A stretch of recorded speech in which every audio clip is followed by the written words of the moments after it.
Nggak ikut masuk YouTube lah. Kepot. Tuh.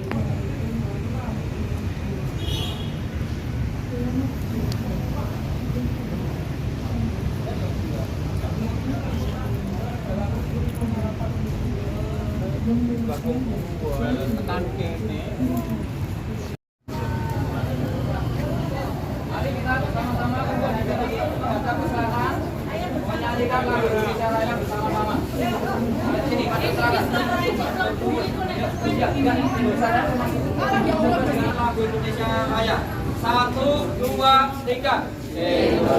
Balasan juga, laporan balik, pidana lagi seperti yang terjadi sekarang tidak bakal selesai begitu. Seperti laporan saya di Polda DIY atas dua laporan saya di Polda DIY atas nama Pak Jokowi juga.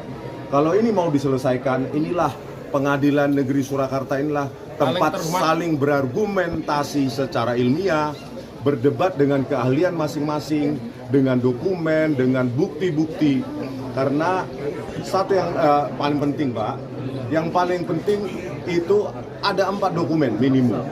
Pertama, ijazah yang diklaim asli atau analog tersebut dari S1 Fakultas Kehutanan UGM.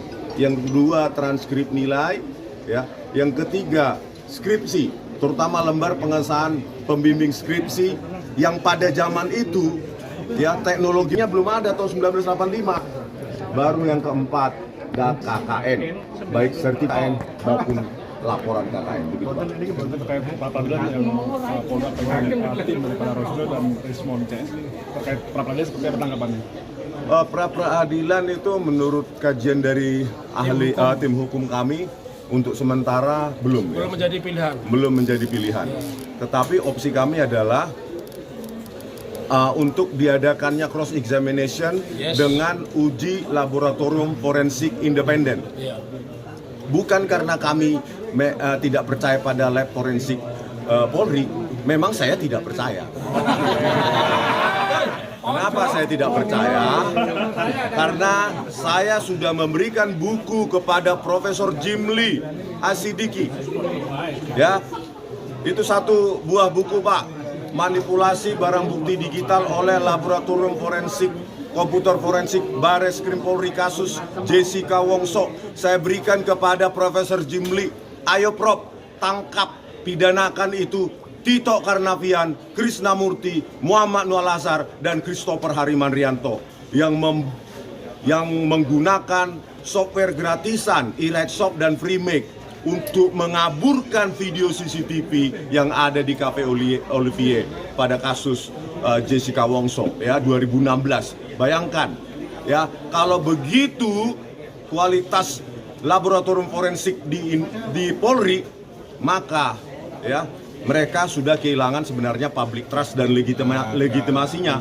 Oleh karena itu selalu saya bilang di TV juga ya, di Rakyat Bersuara juga saya katakan, ayolah Pak Prabowo Subianto, bentuk badan forensik, lembaga forensik independen. Ini bukan masalah kami tersangka, akan banyak ribuan, jutaan rakyat akan menjadi tersangka.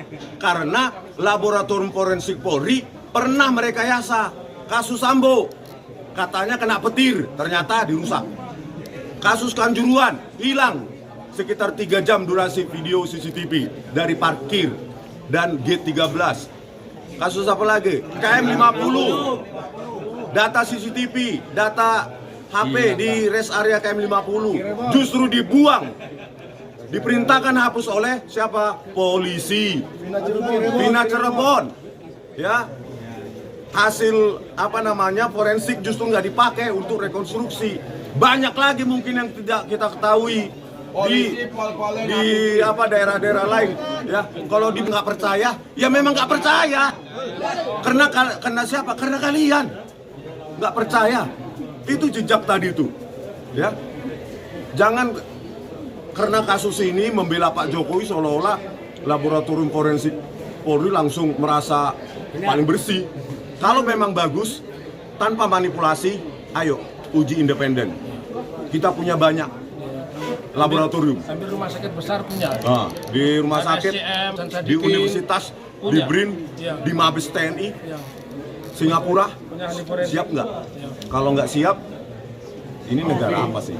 Ya, kebenaran ilmiah itu tidak dimiliki satu polisi, ya. Apalagi mengatakan buku JWP tidak ilmiah, tidak ditulis oleh begini-gini. Itu yang menerangkan di Humas Polri. Saya search tulisannya nggak pernah ada. Gitu loh. Apalagi kaitannya dengan ilmiah. Mau ya mikir, bercermin lah. Gitu loh. Lihat, tengok diri sendiri. Gitu. Ya. Jangan sampai kepolisian justru menjadi lembaga super body yang bahkan bisa menilai ilmiah atau tidaknya hasil penelitian. Sebentar lagi menentukan kita masuk surga atau enggak. Semakin luas. Semua masalah ke polisi, yang benar polisi. Kacau. Ya. Oke. Harapan